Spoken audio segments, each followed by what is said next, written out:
O presidente Donald Trump enviou uma carta a Lula e anunciou que vai taxar os produtos brasileiros em 50%.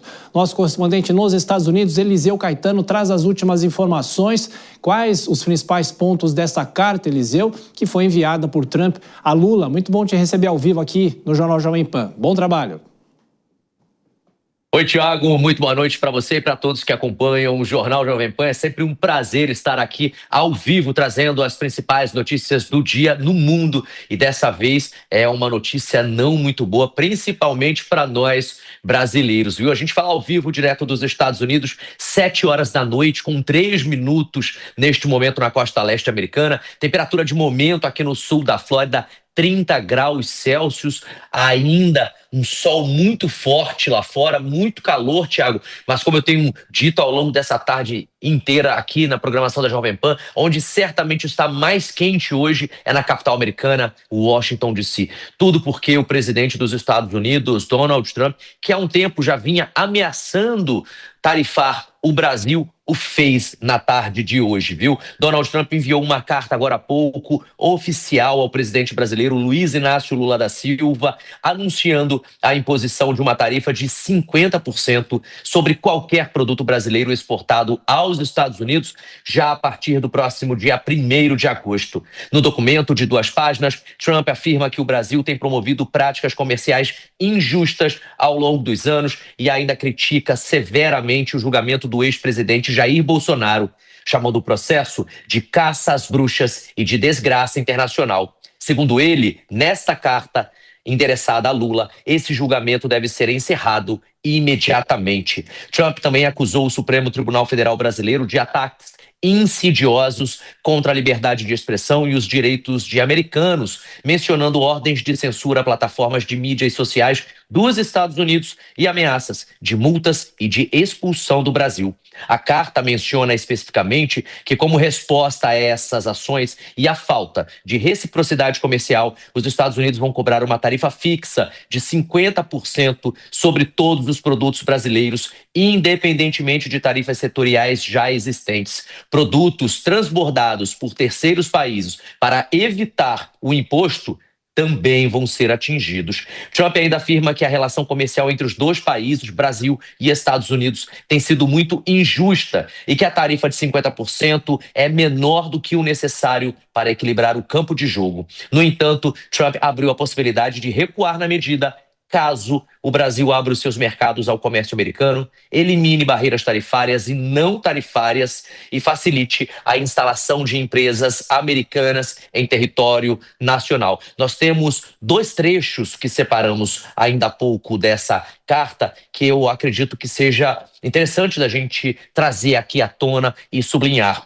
O primeiro destaque: Donald Trump diz a forma como o Brasil tem tratado o ex-presidente Bolsonaro, um líder altamente respeitado em todo o mundo durante o seu mandato, inclusive pelos Estados Unidos. É uma vergonha internacional. Esse julgamento não deveria estar ocorrendo. É uma caça às bruxas que deve acabar em caixa alta imediatamente. Um segundo destaque também de interesse internacional e importante para a gente sublinhar é quando Donald Trump afirma: se por qualquer razão o senhor decidir aumentar as suas tarifas, qualquer que seja o valor escolhido, ele será adicionado aos 50% que cobraremos. Ou seja, dobrando a aposta. Caso o governo brasileiro faça uma retaliação, Tiago, com relação a essas tarifas, uma outra e nova retaliação vai ser feita imediatamente, adicionando o valor que o Brasil escolheu acima dos 50%. E para a gente encerrar a carta e a repercussão dessa carta aqui nos Estados Unidos, é importante também a gente trazer que na última parte da carta, Tiago, o presidente americano também ordenou que o representante de comércio dos Estados Unidos, o Jamieson Greer, inicie agora mesmo, imediatamente, uma investigação sobre a seção 301 contra o Brasil, que é um dispositivo utilizado para embasar medidas punitivas unilaterais sob alegação de prática desleal de comércio. E a gente vai seguir daqui acompanhando, Tiago, ao longo desta edição do Jornal Jovem Pan, porque tem a repercussão junto à sociedade americana, os veículos de comunicação americanos que já estão falando sobre, e até os políticos, viu? Esse item que você citou é de 1974, começo dos anos 70, aí nos Estados Unidos, mas eu queria fazer uma pergunta para você, porque, é claro, essas tarifas penalizam o Brasil, mas o que vai sair daqui deve ir mais caro, no caso, para os Estados Unidos. Imagina o cafezinho, o suco de laranja, você está preparado para pagar 50% mais, meu caro Eliseu Caetano? Exatamente. Olha, falando como morador dos Estados Unidos, não tô não, viu? Primeiro porque o país já enfrenta uma inflação desde o início da pandemia. A economia norte-americana tem balançado muito ao longo desses últimos anos, principalmente, sobretudo, durante a era Biden.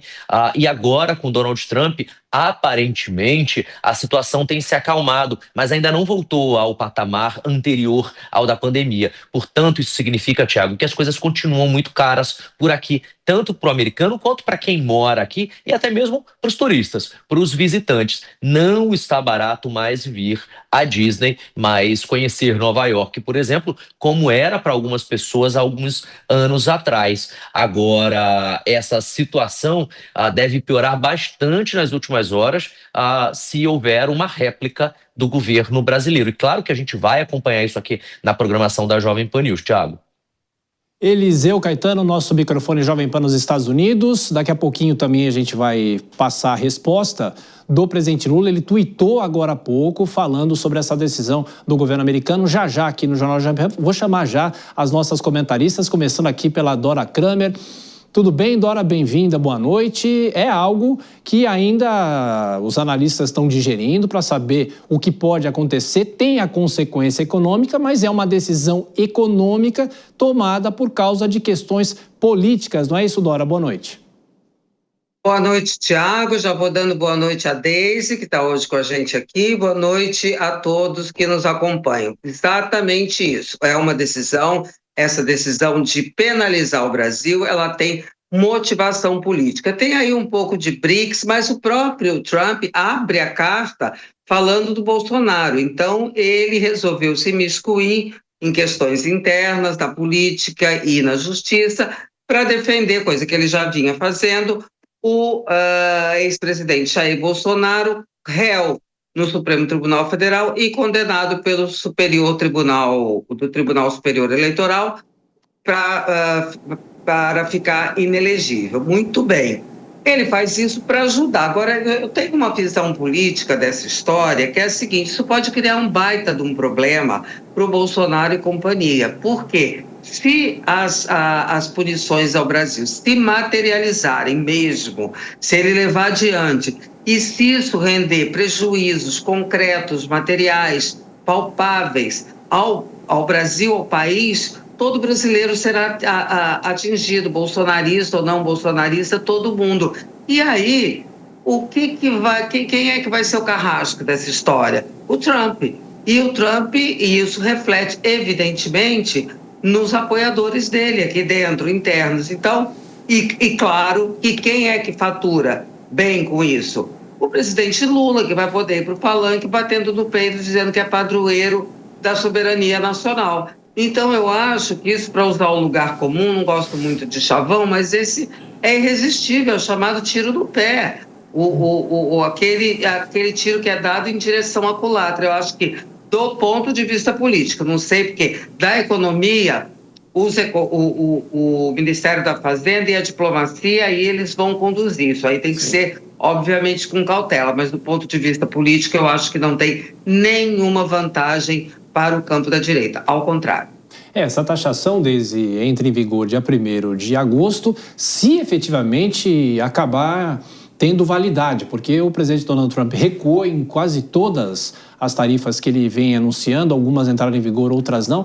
Agora, é o que a Dora falou, é uma contaminação política de uma questão econômica muito importante, uma relação bilateral que dura já anos e até séculos, né? Bem-vinda, boa noite.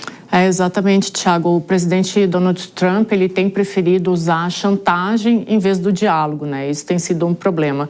Boa noite para você, boa noite para a Dora, boa noite para a audiência da Jovem Pan. Obviamente, isso tem sido mais uma arma política em vez de uma condição econômica, né, como deveria ser. A gente tem visto o presidente utilizando essa arma política para punir, é uma estratégia mesmo para punir adversários políticos e ideológicos, em vez de ser uma conversa que deveria ser econômica. E aí a gente tem algumas coisas para levantar aqui, né?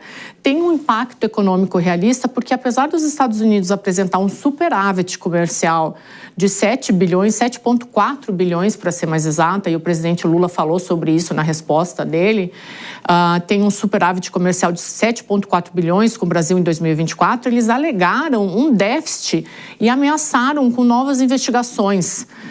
E essa informação ela está um pouco distorcida e tem uma clara incoerência entre os dados oficiais e a retórica utilizada pelo presidente americano. E aí tem um ciclo de incerteza que começa a se formar e os seus efeitos sistêmicos, né? Esse movimento ele faz parte de uma crescente global.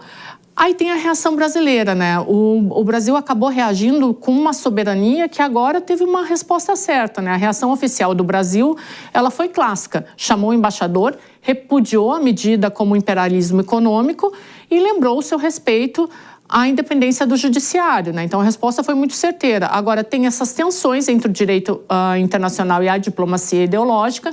A gente tem que ver quais vão ser essas consequências, se o Brasil deve retaliar economicamente ou deve investir numa diplomacia multilateral mais intensa e como que o agronegócio vai reagir a tudo isso, né? A gente tem que esperar agora os próximos passos. A gente tem o Alan Gani aqui na Jovem Pan que também deve ajudar bastante nessas análises, mas a resposta até agora do Brasil foi certeira. E como a própria Dora falou, as consequências para o bolsonarismo não serão positivas.